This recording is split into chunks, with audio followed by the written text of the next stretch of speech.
belajar ini ya, berpikir komputasional sebagai dasar coding dan kecerdasan artifisial. Kalau kemarin anak-anak sudah berikan pengantar ya tentang coding. Tentang coding. Masih ingat coding itu apa? Tidak.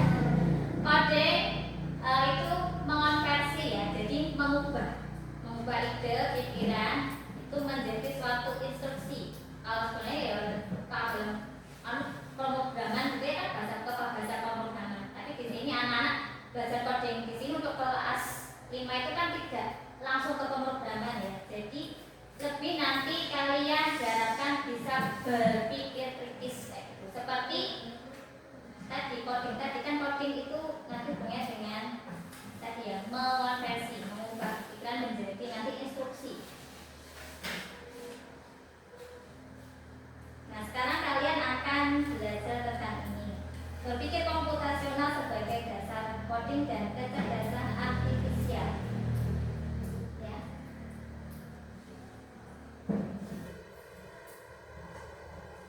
Nah, tujuan pembelajaran pada hari ini nanti setelah kalian belajar, ya kan ya nanti anak-anak dapat memahami konsep dasar berpikir komputasional termasuk definisi, prinsip dan karakteristiknya.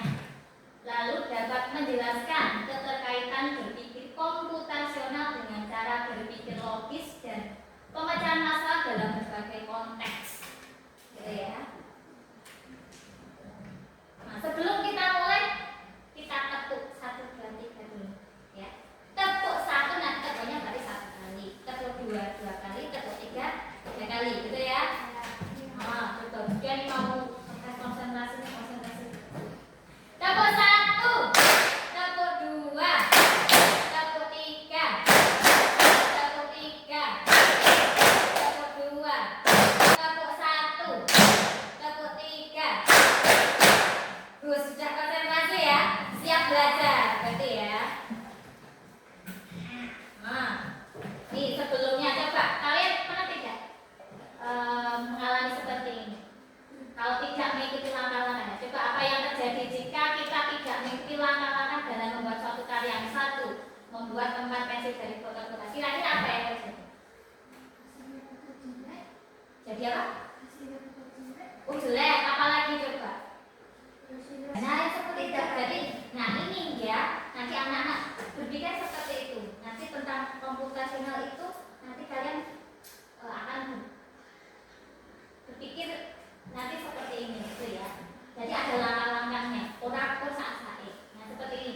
Jadi yang dimaksud berpikir komputasional itu menurut ini ya, Perkabus DSKAP nomor 32 tahun 2024 halaman 239 mendeskripsikan definisinya ya. Jadi berpikir komputasional adalah keterampilan problem solving yang berjenjang melalui pemodelan dan melalui simulasi untuk menghasilkan solusi efektif, efisien, dan optimal yang dapat dijalankan oleh manusia atau mesin, meliputi penalaran logis, kritis, dan kreatif berdasarkan data, baik secara mandiri maupun berkolaborasi. Nah ini prinsipnya apa sih dalam berpikir komputasional? Ada 4 ya, ada 4 prinsip. Jadi ini dipakai semua, hanya saja nanti tergantung kondisinya bagaimana. Yang pertama itu decomposition atau dekomposisi atau pemecahan masalah, yaitu memecah masalah kompleks menjadi bagian-bagian yang lebih kecil dan lebih mudah dikelola atau bisa dipahami dengan sederhana sebagai pemecahan masalah besar menjadi bagian yang lebih kecil. Jadi kalau kamu punya permasalahan ya yang kompleks itu masih rumit, masih apa ya, belum sederhana lah kayak gitu. Nah itu dipecah akan menjadi lebih sederhana dan mudah untuk dilaksanakan. Contohnya misalnya tadi kan sudah mengenal ya, ada 4 tadi prinsipnya. Kita akan belajar nanti anak-anak menyelesaikan, ini mudah ya, lembaga kerja statistik nanti 1 kelompok 1 ya. Ini yang mengenal pola, itu kan ada contohnya tuh. Dari ini pola bermain sepeda, dilihat itu ada gambar-gambarnya. Nah nanti berarti kan di situ kalau gambarnya saya pingsan, oh berarti huruf E gambarnya segitiga, gitu ya. Nanti berarti cari kalau gambarnya itu hurufnya apa, gitu ya. Bisa? Ya, siapkan alat tulis. Satu kelompok tapi yang ditulis nama anggota kelompok. Oh ya, anggota kelompoknya. Kelompok satu ini ya. Silakan berkelompok nanti ya, anak-anak ya.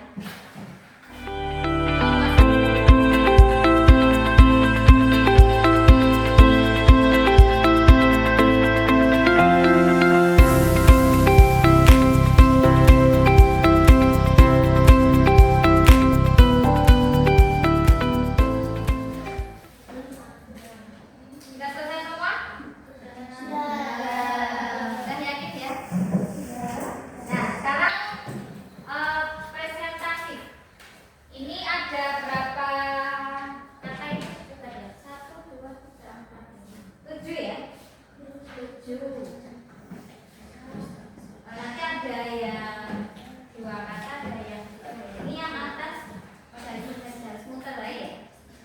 Kelompok 1 ini nanti yang 2 kata sini, nanti yang 3 kata sini, yang kelompok 2, kelompok 3 yang kata bawah, itu ya.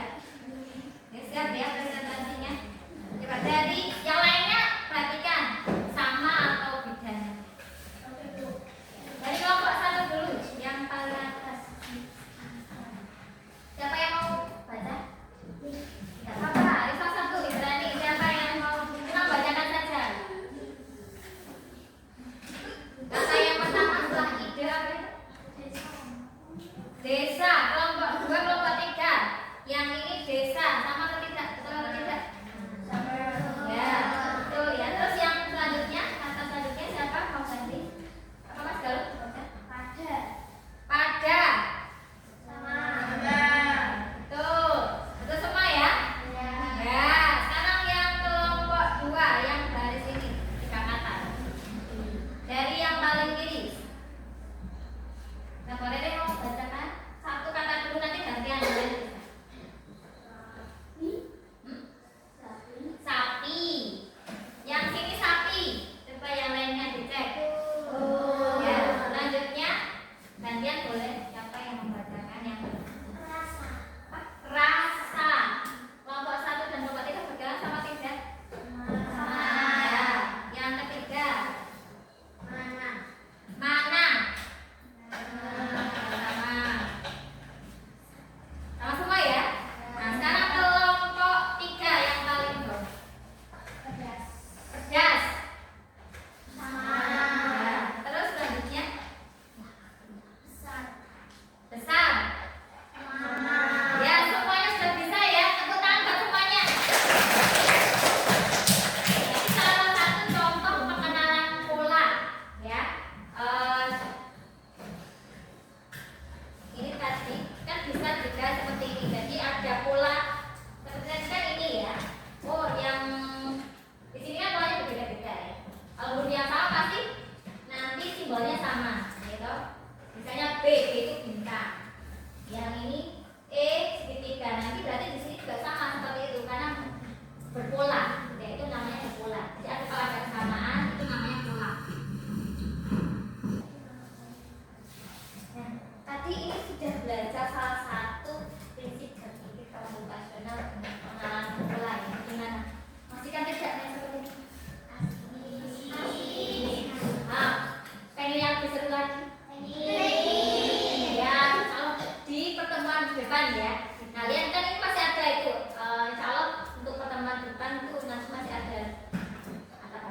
Di komposisi, yang abstraksi sama algoritmik ya, kayak gitu. Nah, itu bisa dipelajari untuk pertemuan berikutnya. Kira-kira apa tadi kesimpulan untuk hari ini? Ya, kesimpulannya ya dalam pembelajaran hari ini yaitu berpikir komputasional merupakan keterampilan penting yang dapat membantu individu dalam berbagai situasi, mulai dari pengambilan keputusan, manajemen waktu hingga pemecahan masalah yang kompleks. Kan tadi kan yang kompleks itu bisa dipecah-pecah menjadi lebih kecil biar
layer 1. Nomor 1